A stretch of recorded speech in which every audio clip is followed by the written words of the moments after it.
राधा राधा राधा राधा राधा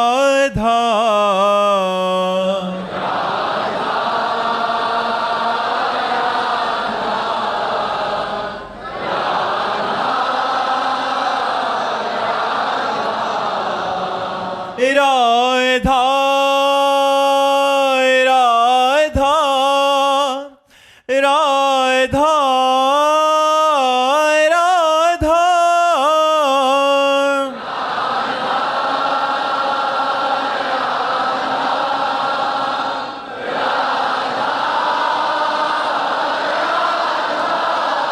हाय राधा राधा राधा राधा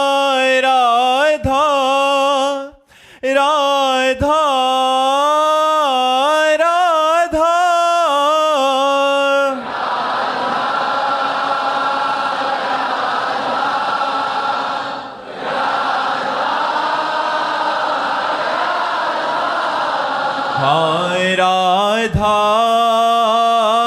राधा राधा राधा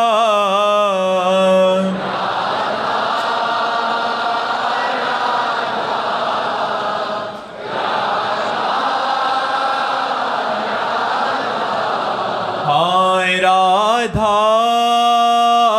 राधा राधा राधा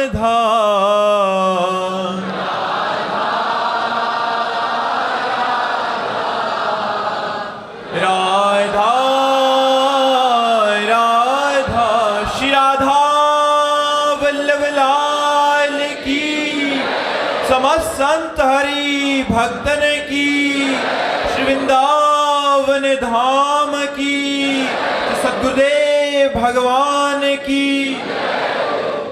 अक्षित जी, राधे राधे महाराज जी। महाराज जी पूछ रहे हैं कि आप इतने क्यूट कैसे हैं? अरे क्यूट तो श्री जी है और लाल जी है। देखो भाई, सुंदरता की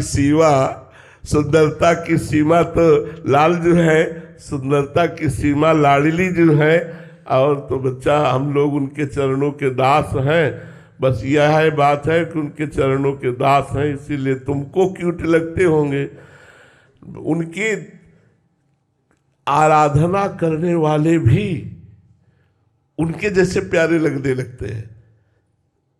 बड़े बड़े वयोवृद्ध संतों को देखा है, देखने से ऐसा लगता था कि सदैव इनको देखता रहूं, या ये हमारे पास बैठे रहे, ऐसे ही बोलते रहे, मैं सुनता रहूं। मैं क्योंकि वो भगवान से जुड़े होते हैं ना, तो उनका चित्त भगवतमय होता है, तो भगवान आनंदमय होते हैं, इसलिए हमें आनंद आता है, हमें शांति मिलती है, तो हमें अच्छा लगता है संतों के पास। क्या सुंदरता देखनी है तो प्रिया जी की सुंदरता, ठाकुर जी की सुंदरता देखो। हम लोग तो उनके दास हैं।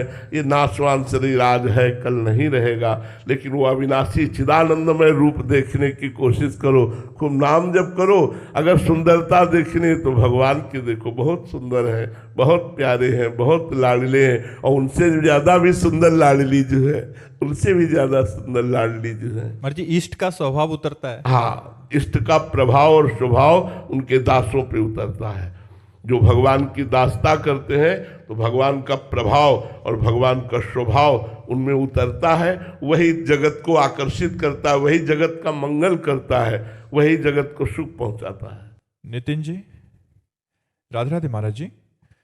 महाराज जी एक श्लोक आप कहते हैं कि यद्यपि भक्त अनन्य जो विषय इंद्रियन वश होए, तदपि कोटि जितेंद्रियन तेहि सम लहे ना कोय। महाराज जी इसमें विषय अनन्य कैसे रहता है? यहाँ अनन्यता का स्वरूप क्या है? हम कामी हैं, लोभ भी है, मोह भी है, पर मैं प्रभु का हूँ। मैं इन पर विजय प्राप्त नहीं कर पा रहा, पर मैं प्रभु का हूँ। से अनन्य आश्रय केवल प्रभु का है। यद्यपि मैं पतित हूँ, मेरे में जितेंद्रियता नहीं है, मेरे में मनोनिग्रहता नहीं है, पर हे नाथ मैं आपका हूँ। जैसे एक पतिव्रता स्त्री है, पर स्वभाव उसका बड़ा कटु है, व्यवहार बड़ा उसका कटु है, पर वो है पतिव्रता, तो पति की प्राण प्यारी बनी रहेगी। स्वभाव बड़ा मृदु प्रस्तुत करे, प्रियता दिखावे और पर पुरुष से रमण करे, तो जब वो उसका पति को पता चलेगा तो उसी क्षण उसको त्याग देगी। तो ऐसे ही हम विषयी हैं, जितेंद्रीय नहीं हैं, पर हम श्यामा श्याम के हैं। पूर्ण अंदर से भाव है मैं श्यामा श्याम का हूं, इसलिए उसकी कोटि जितेंद्रीय भी समानता नहीं कर सकते, क्योंकि वो बहुत जल्दी प्रेमी बन जाएगा। जो जितेंद्रियता का फल है भगवत प्रेम होना, वो बहुत जल्दी प्रेमी बन जाए। जहां प्रेम आया तो जैसे बाज के मैदान में उतरने पर दूसरा पक्षी नजर नहीं आता, ऐसे प्रेम के हृदय में प्रादुर्भाव होते ही समस्त कामनाएं शांत हो जाती है, समस्त विकार नष्ट हो जाते हैं। इसीलिए ध्रुवदास जी ने कहा, यद्यपि भक्त अनन्य जो विषय इंद्रियन बस होए, कर्मठ कोटि जितेंद्रियन ते समलह न कोई। करोड़ों कर्मकांडी, करोड़ों जितेंद्री उस श्यामा श्याम के अनन्य भक्ति की समानता नहीं कर सकते, जो अभी जितेंद्री नहीं हुआ। विषय उसे परास्त कर देते, लेकिन वो श्यामा श्याम का अनन्य है, इसलिए वो बहुत जल्दी प्रेमी बन जाएगा। प्रेम अत्यंत दुर्लभ वस्तु है, और प्रेम जहाँ आया तो वो निर्विकार हो जाता है, वो परम पवित्र हो जाता है। इसलिए ध्रुवदास जी ने बहुत विचार करके बात कही है। साक्षी जी नई दिल्ली से। महाराज जी, झूठी भक्ति और सच्ची भक्ति में क्या अंतर है? अपने आप को किस तरह से परखें कि हम सही राह पर हैं? या हम तो प्रार्थना करते हैं कि झूठी भक्ति भी शुरू कर दे, करो। भगवान सच्चे सच्चिदानंदमय है, यदि झूठ से भी करोगे तो सत्य मान लेंगे, और वो सत्य मान लेंगे तो आपकी भक्ति सच्ची हो जाएगी, आपकी भक्ति सही होने लगेगी। भगवान से झूठ से भी जुड़ो तो तुम, नाटक भी करो तो तुम थोड़ा, एक दिन सही भक्त बन जाओगे। झूठा खेले साचा होए, और साचा कोई बिरला, सत्य भाव से तो कोई बिरला ही चलता है। हम सब सकाम भाव से, ऐसे ऊपरी भाव से जुड़ते हैं, और धीरे धीरे धीरे धीरे हमारा भाव भगवान स्वीकार कर लेते हैं, और हम सच्चे भक्त बन जाते हैं। हाँ, एक बात है, भगवान को आप भाव नहीं दे पा रहे और भक्ति कर रहे हैं, ये एक अलग मार्ग हो गया। लेकिन भगवान का दिखावा करके लोगों को लूट रहे हैं, लोगों से पैसा ऐंठ रहे हैं, ये नरक जाने का मार्ग है, ये भक्ति का मार्ग। हम जो प्रशंसा कर रहे हैं कि हमारे भाव नहीं है, हमारी श्रद्धा उस कोटि की नहीं है, पर हम भगवान का भजन करते हैं, हम भगवान की आरती पूजा करते हैं, हम भगवान को भोग लगाते हैं, तो हमारा ये सब भाव सत्य सच्चिदानंद प्रभु से जुड़ने के कारण पूर्ण सत्य हो जाएगा। लेकिन इस भाव का दिखावा करके फिर लोगों को अपनी तरफ आकर्षित करना, प्रणाम नमस्कार, रुपया पैसा, वासना की पूर्ति, ये दूसरी बात हो गई। अगर दिखावा करते हो तो उसे शास्त्रीय भाषा में पाखंड कहते हैं, दंभ कहते हैं, फिर वो तो नरक का मार्ग हो गया। और यदि हमारे भाव नहीं, फिर भी हम भगवान से जुड़े, तो भगवान एक दिन हमें भावुक संत बना देंगे। भाव में अपिचे सुदुराचारो भजते माम अनन्य भाग, साधु समंतव्या सम्यक व्यवसिता हिस्सा। अगर घोर दुराचारी भी हो और वो अनन्य भाव से भगवान की शरण में चला जाए, तो भगवान कहते उसे महात्मा मानो, महात्मा, क्योंकि मैं बनाऊंगा महात्मा। करो सद्यते साधु समाना, मैं उसे साधु के समान बना दूंगा। लेकिन वही अगर दिखावा किया जाए, आजकल प्रायः दिखावे पे ज्यादा जोर है। जैसे हम अपने पुत्र को भोजन पवाते हैं तो छुपा के पवाते, कोई किसी की नजर न लग जाए। माँ अपने बेटे को दुग्ध पान कराती तो आंचल से ढक लेती है, ऐसे हम अपने ठाकुर को पर्दे के अंदर भोग लगाते हैं, कोई जान न पावे, कोई देख न पावे। उसका वीडियो नहीं बनता, भोग का, स्नान का वीडियो नहीं बनता, श्रृंगार करने का वीडियो। हाँ, श्रृंगारित होकर विराजमान हो गए, अब आरती पूजा हो रही तो सब कोई दर्शन करे, वो बात अलग है। तो हमारा भक्ति का भाव दिखावा नहीं होना चाहिए। अगर दिखावा है तब तो दोष है, पर हमारे अंदर भाव नहीं, हम अच्छे भक्त नहीं पर भगवान की भक्ति करते तो एक दिन अच्छे भक्त बन जाएंगे, एक दिन हमारे अंदर भाव जागृत हो जाएगा, ये मार्ग सही है। लेकिन दिखावा और दूसरों के द्वारा धर्म सम्मान आदि की इच्छा रखना भक्ति का प्रदर्शन करके, ये तो फिर पतन का मार्ग है। श्रद्धा जैन जी। राधे राधे महाराज जी। महाराज जी, आप सत्संग में कई बार भगवत प्राप्त महापुरुषों का वर्णन करते हैं। महाराज जी, भगवत प्राप्त महापुरुष को कैसा पहचाने, कैसे पता चलता है कि ये भगवत प्राप्त है? नहीं पहचाना जा सकता। कोई मुकुट लगाए हो या कोई ऐसा, तो उसका पहचान, बाहरी लक्षण नहीं। बाहरी तो और हो सकता है कि आप संत मानने के लिए तैयार न हो, ऐसे भी लक्षण हैं, और वो विलक्षण संत हैं, बड़ी उच्च कोटि के संत हैं। मतलब अब कैसे तुम्हें बताए, संतों की लीला बताने पर तुम्हारी समझ में नहीं आएगी। बाहरी लक्षणों से भगवत प्राप्त महापुरुष को नहीं पहचाना जा सकता, क्योंकि उसका काम बन गया तो अब वैराग्य, नियम, संयम ये सब स्वाहा हो गए। अब तो एक जन साधारण की तरह वो व्यवहार करता है, जन साधारण की तरह रहता है, और असाधारण चिंतन उसका चलता है, असाधारण स्थिति होती है। अब कैसे जान पाओगे? साधक को देखकर तो आप जान पाओगे, घोर वैराग्य युक्त तप में तो साधना के समय तो परिचय प्राप्त हो, लेकिन सिद्धावस्था के बाद परिचय प्राप्त होना संभव है। कुछ लक्षण है महाराज जी? हाँ, शास्त्रीय लक्षण है जिनको बाहरी पहचाना जा सकता है कि वो, उनके अंदर मान का प्रभाव नहीं पड़ता, किसी से उनको मोह नहीं होता, किसी भी विषय का संसर्ग आने पर नवीन विषय भोगने की इच्छा नहीं होती, उनके हृदय में किसी भी द्वंद्व का प्रभाव नहीं पड़ता, मान अपमान, सुख दुख, लाभ हानि, जय पराजय, जन्म मृत्यु, इनका कोई प्रभाव नहीं रहता।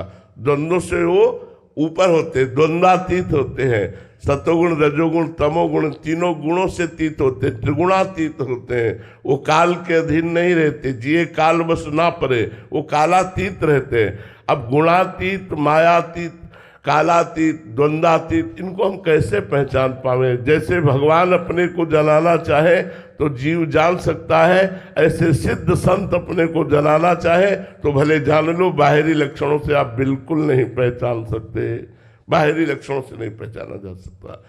इसलिए हम सबको सच्चा संत मानकर प्रणाम करें, सच्चे भाव करें और उनके वचन मानकर परमार्थ में चलें। ये जरूर है, शरीर से दूरी बना के रखना चाहिए। जब तक हमारी भागवतिक स्थिति न हो जाए तब तक हमें शरीर से दूरी रखना चाहिए, नहीं तो दोष उत्पन्न होने की संभावना है। चाहे स्त्री हो चाहे पुरुष हो, जब तक भगवत प्राप्ति न हो जाए तब तक शरीर संसर्ग से दूरी बना करके रखे, प्रवचन सुने और उनको अपने आचरणों में उतारे और भगवत प्राप्ति करे। महाराज जी, उन संतों का लाभ हम कैसे ले सकते हैं? ऐसे महापुरुषों का लाभ कैसे ले सकते हैं? हम तो दोष दर्शन ही कर सकते हैं महाराज जी, ऐसे में तो। हाँ, बड़ी हानि हो जाती है। फिर दोष दर्शन करने से तो हानि हो जाती है। यदि हम उन संतों का दर्शन, संतों का वचन, संतों के आदेश उपदेश, इससे हमें लाभ मिल सकता है, ऐसे हम नहीं जान सकते। मान लो किस कोटि के संत हैं आप कैसे जानो? अब उनके बाहरी व्यवहार तो हम देखे हुए हैं, चूंकि एक से एक सिद्ध महापुरुष से मिले हुए बचपन से, तो बाहरी व्यवहारों से नहीं जाना जा सकता। नहीं, कोई बूंदी लड्डू ऐसे पा रहे हैं कि आपको लगेगा कि इन्होंने जन्म भर पाया नहीं क्या, ऐसी प्रिय और एकदम ब्रह्मबोध संपन्न महापुरुष लीन एकदम, और इसके बाद जो रुपया और जो पैसा आया सब गंगा जी में फेंक दिया। कैसे जानोगे आप उनकी? एक संत मिले जो ट्रांजिस्टर ऐसे ही खोलकर कान में ही लगाए रहते थे, सिद्ध महापुरुष, फिल्मी गाना बज रहे हैं, सबकी घृणा बुद्धि हो जाती, भगवदाकार वृत्ति है, हाथ में ट्रांजिस्टर है। क्या मतलब, बहुत से ऐसे हमने सिद्ध महापुरुषों को देखा बाहरी लक्षणों से कि आप पहचान नहीं सकते। बड़े भाव से दर्शन करने गए, अब बहुरिया है, बिटिया है, बिटिया कढ़ी बना लेती हो तुम? हाँ स्वामी जी। अब क्या बुद्धि लगाओगे? ये ब्रह्मानंद को छके, ये ब्रह्मानंद को प्राप्त, कढ़ी में अभी बुद्धि फंसी है, ब्रह्मांड बिल्कुल नहीं पहचान सकते। बाहरी लक्षणों के द्वारा महापुरुषों को नहीं जाना जा सकता। इसलिए महत्संगस्त दुर्लभ हो, महापुरुषों का संग मिलना बड़ा दुर्लभ है। फिर लिखा अगम्यो, महापुरुषों को पहचानना, उनका निर्वाह कर पाना ये बड़ा कठिन है। फिर लिखा अमोघश्च, अगर निर्वाह कर ले गए तो निश्चित भगवत प्राप्ति हो गई, निश्चित भगवत प्राप्ति हो गई। संदीप जी अलवर से। महाराज जी, गुरु चरणों में साक्षात इष्ट की भावना कैसे करें? महाराज जी, एक आदर्श शिष्य के गुण क्या हैं और उनको धारण करने के सामर्थ्य कैसे हो? देखो, सबसे बड़ा गुण है गुरु की आज्ञा का पालन करना। उसी में सब सद्गुण आ जाते हैं। जब हम आज्ञा पालन करते हैं तो हमारा अहंकार नष्ट हो जाता है, हमारे अंदर दैन्यता आ जाती है। जब हम आज्ञा का पालन करते हैं तो हमारा भजन बढ़ने लगता है, भगवान से प्रीता हो जाती है। सबसे पहली बात है, गुरु मानने वाले हजारों मिलेंगे, लाखों मिलेंगे, लेकिन गुरु की बात मानने वाले बहुत कम मिलेंगे। गुरु की कोई बात मान ले, सबसे बड़ी बात है। कभी संकट नहीं आ सकता, कभी विपत्ति नहीं आ सकती, कभी माया परास्त नहीं कर सकती यदि गुरु की कोई बात मान ले। लेकिन भैया बता दिया, गुरु मानने वाले लाखों लोग मिलेंगे, लेकिन गुरु की मानने वाले बहुत कम है। गुरु की आज्ञा पर प्राण न्यौछावर कर दे, वही शिष्य होता है, वही सच्चा शिष्य होता है जो आज्ञा पर अपने जीवन को समर्पित कर दे। लेकिन ऐसे बहुत कम है, ऐसे बहुत कम। और जो है तो दिनों में परिवर्तन होता है, दिनों में परिवर्तन होता है, सालों नहीं लगते, दिनों में परिवर्तन होना शुरू हो जाता है। और मोह माया ममता राग द्वेष काम क्रोध ये सब शांत होने लगते हैं। तो हमें जैसा अनुभव हुआ और जैसा शास्त्रों में पढ़ा और संतोष ने सुना कि सबसे बड़ा शिष्य का लक्षण है गुरु की अधीनता, गुरु के अधीन हो जाना। होए अधीन संग ही संग डोले, जैसे प्रिया जी के अधीन लाल जी, वैसे गुरु जी के अधीन शिष्य। एक पल के लिए भी अपने गुरुदेव की आज्ञा के विरुद्ध आचरण ना हो, एक पल के लिए भी भगवान का विस्मरण ना हो, सब दैवी संपदा आ जाएगी और गुरु में इष्ट भाव हो जाएगा। अगर कहीं भी अपराध विश्व में करोगे तो अपने गुरु से द्रोह हो जाएगा। कहीं भी दोष दर्शन करोगे तो अपने गुरु में दोष दर्शन होने लगेंगे। हमारी बात लिख लो, अगर कहीं भी दोष दर्शन करोगे तो वो दोष दर्शन अपने गुरु में दोष दर्शन होने का। बिल्कुल बिल्कुल बिल्कुल अपने गुरुदेव के प्रति अगर सच्चे भाव रखने हैं तो पूरे विश्व में कहीं किसी के प्रति दोष दर्शन न हो, कोई अपराध न बने, क्योंकि गुरुदेव सब में विराजमान है। खंड मंडलाकारम व्याप्तमेन चराचरम। अपने गुरुदेव को भगवान की संज्ञा दे, दूसरे संतों का अपमान करे, कभी अपने गुरुदेव में प्रेम नहीं हो सकता। गुरुदेव के प्रति यदि प्रेम बढ़ाना है तो उनकी आज्ञा का पालन करो और चराचर जगत में गुरुदेव की भावना करके सबको आदर, सबको सम्मान, किसी के प्रति हमारा दोष या द्वेष ना बनने पावे, बस गुरुदेव की भक्ति पुष्ट हो जाएगी। मंजरी मिश्रा जी मथुरा से। राधे राधे महाराज जी। महाराज जी, पूर्ण आत्मसमर्पण का अर्थ क्या होता है? मन बुद्धि चित्त अहंकार शरीर वाणी और स्वयं ये सब भगवान को समर्पित हो जाना, भगवत में हो जाना। मन कृष्णाकार, बुद्धि कृष्णाकार, चित्त कृष्णाकार, अहम दासत्व से युक्त, तन सेवा में समर्पित। हमारा जो मैं है वो इस गर्व में है कि प्रिया प्रीतम मेरे स्वामी, मैं उनका सेवक। वाणी से उनका नाम कीर्तन, नाम जप, गुण कीर्तन, लीला कीर्तन, बस इसी से पूर्ण आत्मसमर्पण हो जाता है।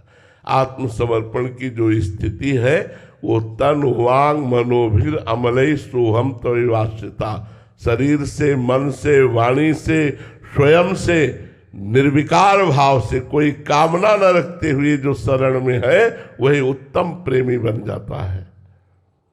अनिल तिवारी जी। गुरुदेव भगवान, मैं कौन हूं? क्या मैं भी वही हूं जो आप हैं या हम सब अलग अलग हैं? खोज कीजिए, खोज कीजिए। ये बातों से थोड़ी निपटने वाला ही समस्या है। ये प्रश्न का समाधान हो गया तो मोक्ष को प्राप्त हो गए। बातों से ना तो मोक्ष पदवी प्राप्त होती है ना प्रेम प्राप्त होता है। खोज कीजिए, जिज्ञासु बनिए, महात्माओं के चरणों की आराधना कीजिए, खूब नाम जप कीजिए, शास्त्रों का स्वाध्याय कीजिए और अपने शरीर को गर्मी, सर्दी, बरसात, मान अपमान, लाभ हानि, दुख सुख, जय पराजय, इसको सहिए। मात्रा स्पर्शास्तु कौन्तेय शीतोष्ण सुख दुखदा आगमा पायनो अनित्यास्तास्तितिक्षस्व भारत। हे भारत अर्जुन, ये आने वाले अनुकूलता प्रतिकूलता, गर्मी सर्दी, सुख दुख को समान भाव से सहो, क्योंकि आने जाने वाले हैं, नाशवान हैं। इनको सहो तो आप जानने लगोगे मैं कौन हूँ। जो आप हैं वही पूरा विश्व है, जो विश्व है वही आप हैं। अगर इतना अनुभव हो गया तो जीवन मुक्त हो गए। जैसे भक्त देखता है सर्वत्र भगवान विराजमान है, अणु अणुयान, छोटी सी छोटी जगह में भी भगवान में, और सब भगवान में विराजमान, महतो महियान। इतने विराट हैं भगवान कि एक रोमकूप में अनंत ब्रह्मांड वास करते हैं, और इतने सूक्ष्म हैं भगवान कि चींटी के हृदय में भी आराम से सोते हैं। अणु अणुयान महतो महियान, बड़े से बड़ा भगवान के रोमकूप में वास करता है, छोटे से छोटे के भी हृदय में भगवान वास करते हैं। जो भगवान को सर्वत्र देखता है और सबको भगवान में देखता है, वो भगवत प्राप्त महापुरुष परमानंद में भगवान के प्रतिपल समीप रहता है। यो माम पश्यति सर्वत्र सर्वम च मयि पश्यति तस्याहम न प्रणश्यामि सच में न प्रणश्यति। भक्त इस तरह देखता है, ज्ञानी देखता है सर्व ब्रह्म जो है वो मैं ही हूँ, और मैं ही सबकी आत्मा के रूप में हूँ, सबकी आत्मा मैं ही हूँ, मैं ही सबकी आत्मा के रूप में हूँ। खत्म, सवाल खत्म, वो जीवन मुक्त महापुरुष हो गया। पर बातों से तो नहीं अनुभव हुआ ना, बातों से काम क्रोध पर विजय थोड़ी प्राप्त हो जाएगी, साधना करनी पड़ेगी। नाम जप करो, खूब संतों की आराधना करो, शास्त्र स्वाध्याय करो, इंद्रियों को विषयों से हटाओ, मन को परमात्मा में स्थित करो, पता चल जाएगा जानत तुम्हें तुम्हें हो जाए, सोई जाने जी देहु जनाई। गुरुदेव भगवान जब कृपा करके जनाएंगे तो तुम भी गुरु स्वरूप हो जाओगे, तुम भी आत्म स्वरूप हो जाओगे। आत्मा एक है, जैसे करोड़ घड़ों में करोड़ सूर्य दिखाई देते हैं, तो सूर्य तो एक ही है, प्रतिबिंब भास रहा है, ऐसे ही आत्मा एक है, लेकिन ये सब प्रतिबिंब भास रहा है, वही आत्म स्वरूप परमात्मा ही सब में विराजमान है। ऐसा ज्ञानी को अनुभव होता है, मैं ही सर्वम खलमिदम, मैं ही जो ब्रह्म है वो मैं हूँ, और मैं ही सब रूपों में हूँ, सब रूप मेरे ही है। ऐसा अनुभव करके वो जीवन मुक्त हो जाता है। महाराज जी, इस बात का ज्ञान होना और इसका बोध होने में कितना अंतर है? ज्ञान होना है पढ़ लिख करके, और बोध होना है साधना करके। बोध हो गया तो मुक्त हो गया, ज्ञान हो गया तो प्रवचन करेगा। और नायमात्मा प्रवचने न लभ्या न मेधया न बहुना सुरतेन। आत्मबोध न प्रवचन करने वाले को प्राप्त होता, न सुनने वाले को प्राप्त होता, न बहुत बुद्धिमान को प्राप्त होता। जो आत्मा का वर्णन करता है उसे ही आत्मबोध होता है। तो साधना करने से आत्मबोध होता है। गुरु कृपा से जब साधना की जाती है, तीनों शरीरों का राग मिट जाता है, स्थूल सूक्ष्म कारण, तब उसे अपने स्वरूप का अनुभव हो जाता है। अपने स्वरूप का अनुभव होना मतलब सर्व स्वरूपों का अनुभव हो जाना है। अवंतिका जी मथुरा से, राधे राधे महाराज जी। महाराज जी, यदि साधना में रस ना आए अभी, तो क्या इसे भगवान की परीक्षा माने या अपने? नहीं, हमारे अशुभ नष्ट हो रहे हैं, हमारे पाप नष्ट हो रहे हैं। साधना अपना काम कर रही है, हमारे पाप नष्ट हो रहे हैं। हमें और लगन से भजन करते रहना चाहिए। आनंद मिले ना मिले, सुख मिले ना मिले, लौकिक पारलौकिक उन्नति हो ना हो, इससे हमें कोई मतलब नहीं। हम सत्य सच्चिदानंद भगवान की आराधना तन्मयता पूर्वक करते रहे। जिस दिन पाप भस्म हुए और आनंद की उत्पत्ति हुई, तो रो पड़ोगे आनंद में, नाच पड़ोगे, असहनीय आनंद का अनुभव होगा, अपार आनंद का अनुभव होगा। चुपचाप लगे रहो, लगे रहो। जैसे लिफ्ट चलती है ना, तो बीच में पता नहीं चलता अगर नंबर न देखो। ऐसे ही साधना चलती है तो बीच में पता नहीं चलता। भगवान उसे अभिमान रहित करने के लिए अनुभव नहीं होने देते। उसको यही नहीं लगता कि मेरी साधना का कोई लाभ मिल रहा है, लेकिन वो प्रतिपल साधना उसे अध्यात्म उन्नति की ओर बढ़ाती चली जाती है। और जब बोध हो जाता है तब अभिमान नहीं रहता, और जब तक अभिमान रहता तब तक बोध नहीं होता। माधव जी लखनऊ से, राधे राधे महाराज जी। महाराज जी, आप कह रहे हैं कि आप पहले नाम जप और भजन मार्ग पे चल रहे थे। महाराज जी, बीच में दिमाग की सर्जरी हुई महाराज जी, उसके कारण महाराज जी बाकी सब कार्य तो सही चल रहे हैं, उसमें कोई दिक्कत नहीं। भजन नाम जप में महाराज जी थोड़ा सा अभी व्यवधान आ गया महाराज जी। मैं फिर से भजन करना चाहता हूँ, जुड़ना चाहता हूँ। हाँ यार, सबसे खास बात तो नाम जप ही है। नाम जप में भगवान से प्रार्थना कीजिए कि वो आपके नाम जप को पुनः प्रारंभ करें और अच्छे से नाम जप होने लगे, क्योंकि साधना का सबसे बड़ा सूक्ष्म स्वरूप यही है, अखंड स्मृति, अव्यावृत भजनात्। अपने इष्ट का अखंड स्मरण होना चाहिए। वो नाम से, मंत्र से, पद गायन से कैसे भी लाओ, अखंड स्मृति चलनी चाहिए।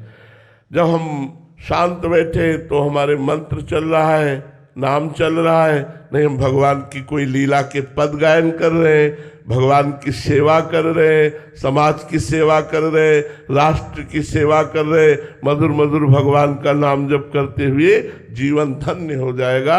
आप भगवान से प्रार्थना करो कि वो आपके भजन फिर चलावें, आपको अवसर दें भजन के लिए।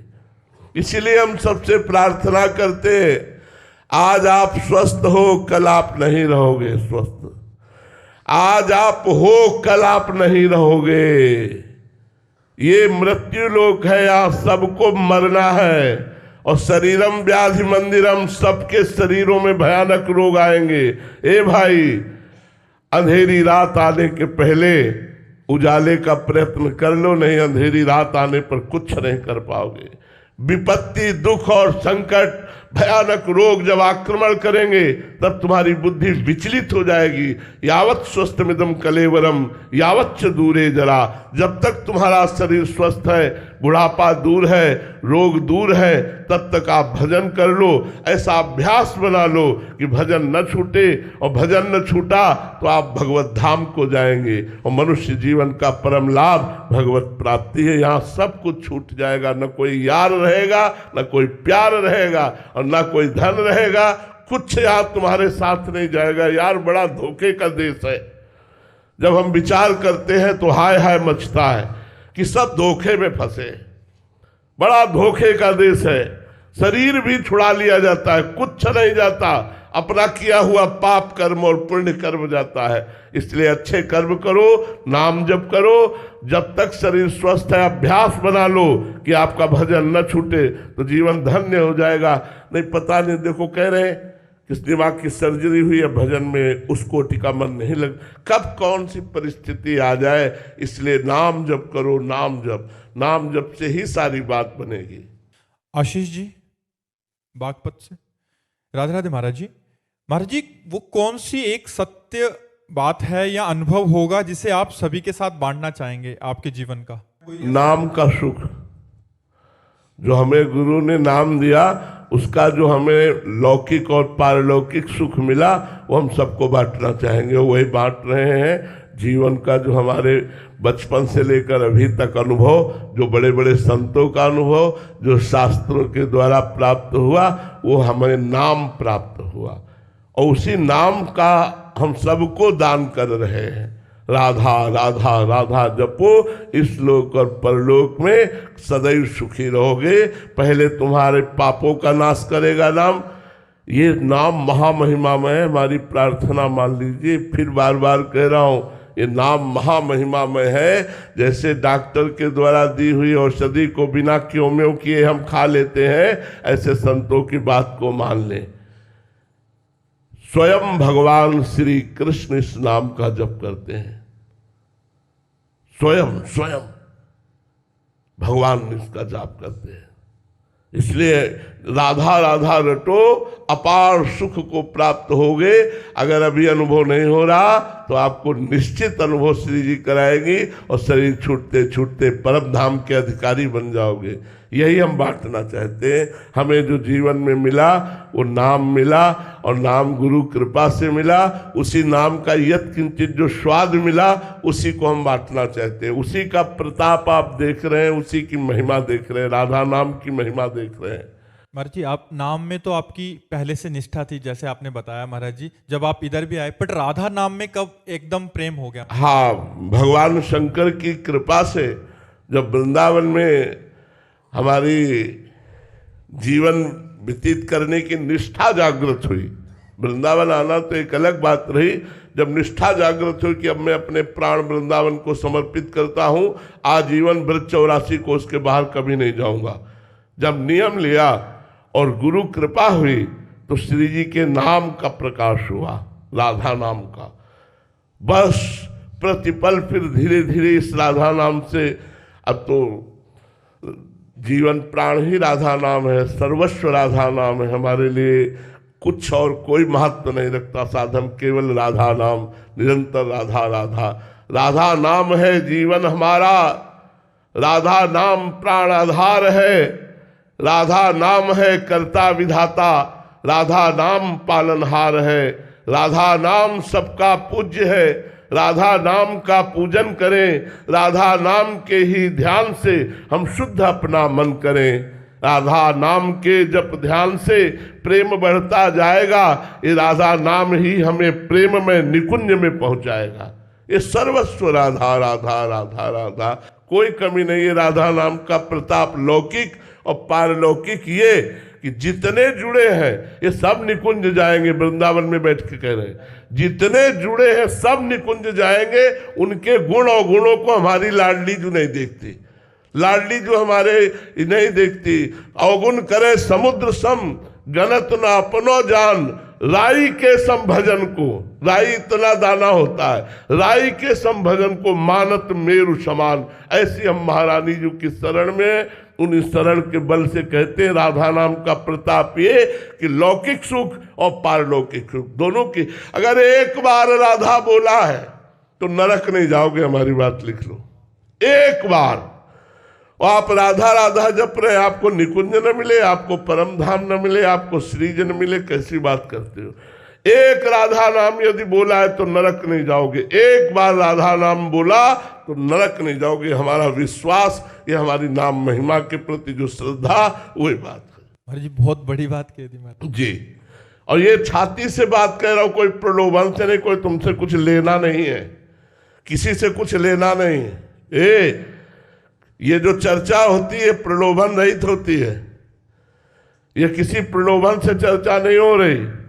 हम किसी से कुछ नहीं चाहते, हम केवल ये चाहते हैं कि आपका मंगल हो, आप स्वस्थ रहें और आपको भगवान की प्राप्ति हो, बस।